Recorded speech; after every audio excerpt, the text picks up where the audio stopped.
Greetings, Earthlings. This is Packerbacker, aka J Boogie, on an explanation of the beginning and the ending, if there is an end. But just remember, to every beginning there's an ending, to every ending there's a beginning. And first and foremost, let me just say, we can take lessons from the nature. We can take lessons from the trees. You know, it's still a tree, for instance. It's just an analogy, parable. A tree, a strong tree has, first of all, a tree has that survives has strong roots. Now, in the springtime, it starts to blossom. In the winter, it's in full bloom. And in the fall, it withers. And in the winter, it's dead. But they still come back every year and produce fruit, whether it's mentally or physically. It produces fruit, produces beauty. How does that happen? I always wonder that. How those trees, do they hibernate? Are they alive like us? I believe the answer to that question is yes, trees are alive. Just like us, we're alive. We're different from them, but yet the same. You know? Because first of all, you have the birth, then you have the death, and then you have the rebirth, as in the soul, cleansing of the soul.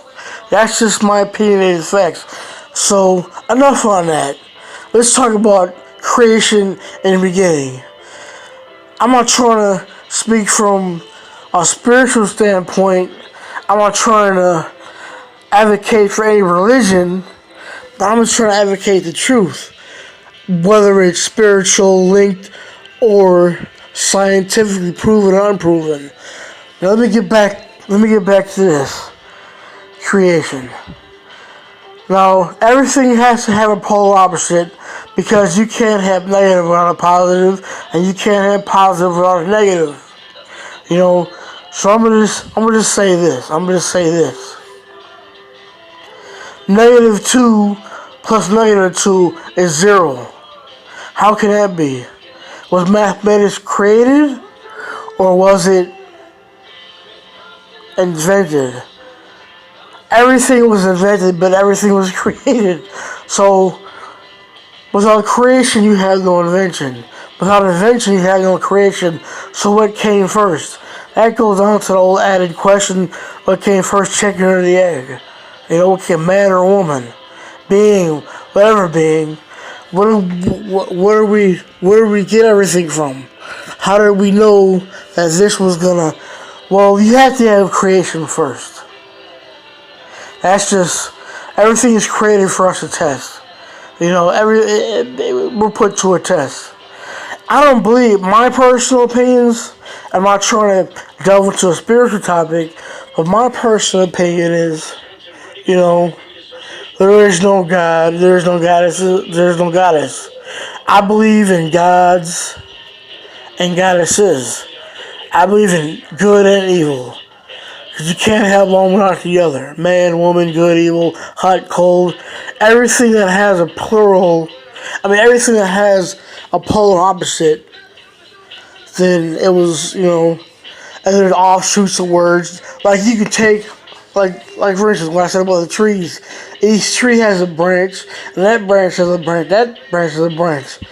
So everything was created through creationism, and as we invented and evolved, that creativity branch grew onto this and grew onto that. So it started off as a root. We started off as roots of creationism. We started off with roots of creationism, and therefore we have invention. So, like I said, I'm not trying to delve into religion. Whatever you believe in, what you believe in. Don't let my words and what I say impact how you think. I'm just giving you my opinion, and you can react to it however you like or dislike it. You know. Through creation comes time. Through time comes invention. So first there's creation, along with creation came time. Because you gotta have the time to create it. well, regardless if it's dark or light outside, or the sun's up or out, and the moon's out, regardless of that. Now, I can say this, I can truly say this, I can truly tell you this. Everything that was created for us to go take time to invent something. And as far as numbers are concerned, as far as mathematical takes are concerned, I don't know. There's no wrong answer and there's no right answer. There's no right in doing wrong. There's no wrong in doing right. You just gotta come to your own conclusion based on what you've learned. No two people act alike or think alike unless they're so mentally disturbed that they're a follower of someone else and they dress alike, think alike, smell alike. No, there's our DNAs, our spiritual DNA, and our spiritual DNA and our human DNA are totally different from one another, no matter what you think. So when you collaborate, when you come together on something, you come to a conclusion on something, but there's different, variants. There's variants. That's dealing with mathematics and stuff like that. But we'll delve in that. Now, I can give you this opinion on why science is right, and I can give you this opinion on why science is wrong. Now, take for instance, we got life, so-called God, quote unquote, created life, and He created, woman to suffer through pain through childbirth, man to suffer through having to work and work for his and his family, which is no problem with that. But let's skip all the way to in the Bible where it says, when God talked to Noah and says, "I'm gonna let it rain for 40 days and 40 nights, and I want you to grab 2 of each creature, anything that flies or slithers or flies." So how did Noah grab every insect? Not every insect, but a male insect and a female insect with the technology he had then. With little technology they had then. It was all hammer, nail, and wood. That's it. So how do you grab every land animal? The far reaches are here, the far reaches are there. How do you do this? How do you do that? Now, my big question is, okay, so you let alligators and hippos and rhinos, male and female both on the boat, crocodiles, alligators, poisonous snakes, all that stuff, all it walks. How come there were Tyrannosaurus rexes and Brontosauruses and so-called dinosaurs? Okay, when dinosaurs would be called animals back then, and the reason why we call them dinosaurs is because they weren't thought of or extinct. And it says they grab every which one of every animal. So dinosaurs are animals. Anything that walks on this earth that's not a human is an animal. So how come dinosaurs weren't brought on a boat? I don't understand. That's conflicting. And another conflicting thing about science, I'm bringing science in the fore right now. Science teaches us that there is the great, it can be compared this to the great flood in the Bible, the Ice Age. Now you got your climates in certain parts of the planet. You got your North Pole, South Pole. You got your winter, summer, fall, spring. You got your winters. Now there are certain animals that are created for certain climates, and they migrated, like the woolly mammoth and the saber-toothed tiger, just to name a few. They had to adapt to the environment until it became extinct. And they're finding fossils everywhere across the globe because they migrated. That's the problem. They migrated.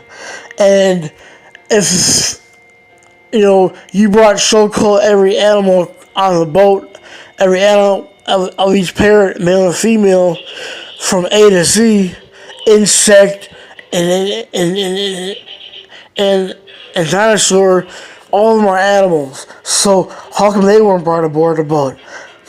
Question to ponder. And I don't believe in the Ice Age. You know how I believe lands, certain lands were carved by water and through human nature and through every possible thing you think of. I don't believe in the Ice Age because how could this be? And I don't believe in the Great Flood because number one, how can it be a Great Flood and the brothers and sisters having sex with each other to create new creation, you know, or the Ice Age. I mean, man didn't have enough technology to survive through a great ice age because it was 50, 60 below, so-called below zero during those times, and no human can survive that. No matter how cold, it could be a possibility. There's a possibility for anything. But how they survive with less technology ahead as we do now? You know, we evolve. And just remember, there is an answer to everything, even though there's no answer. If there's a cure is the same thing as an answer because it answered the question. And the disease is the question, and the answer is the cure. So, how do we get from point A to point B? Well, we walk, we drive, we ride, we run. As humans, we're always evolving, we're always learning. I mean, how do we get the certain questions I want an answer through time? How do we get them right? There's a cure for cancer. There's a cure for AIDS. We as humans evolve, we just gotta find it. We put a lot of money and a lot of time behind certain things, and there's an answer to everything. There's a cure to everything. There's a cure to what's the cure to madness? What's a cure to sadness? It's happiness. Let me ask you, I'm gonna leave you on this question right here. On this question right here, I want you to answer, and I'll come back. What are the only two things we can spend? Only two things we can spend. I'm gonna let you ponder on that, and next time I get back to you, people out there in the universe, I'll get back to you and give you an answer whether you found it within yourself answered or not. I'm like I said, I'm just your average Joe, J Boogie in the house, and I can delve on any topic. I can go into anything. I don't think I'm smarter than the average bear. I don't think I'm dumber than the average bear. I feel that I have some answers to some questions that need to be answered. And I'm going to split. This is just a combined, like my first intro, this is the intro to the intro. I'm going to split it between religious talks, scientific talks, and philosophy. I'm gonna split each one into three, and we're gonna delve even further and further and further, and so we've each came to a climax. And I'm gonna start off by saying an answer to religious studies, an answer to that whether you're a Muslim or a Christian, a Catholic, Buddhist, Hinduist, whatever you believe in. The reason why we believe in a certain thing because it fits into our ideologies and how we interpret life on the inside, and the output is what we believe in. It's what we believe in on the inside is the output. It's how we feel on the outside. Religiously, philosophically, and scientifically, based on certain facts, and based on certain opinions. And that becomes our answer. That becomes our answer. Becomes our philosophy. Becomes this, becomes that. It's the Todio adage.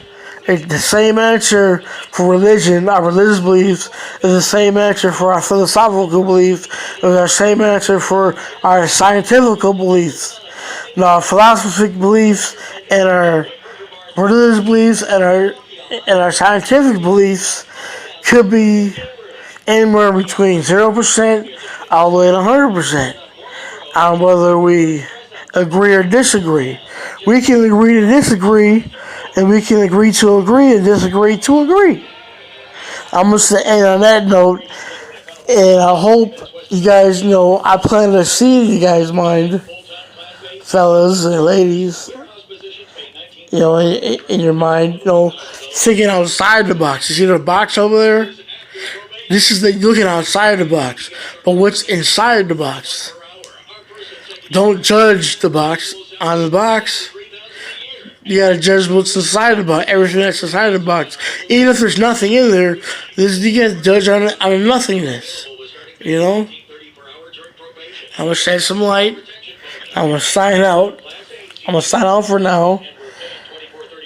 And I hope I planted a seed ingrained into your memory that'll help you understand life in general, pertaining to your belief system. And I hope that you have hope and keep on believing. And I'm signing out. Peace, love, and chicken grease. Jive turkeys.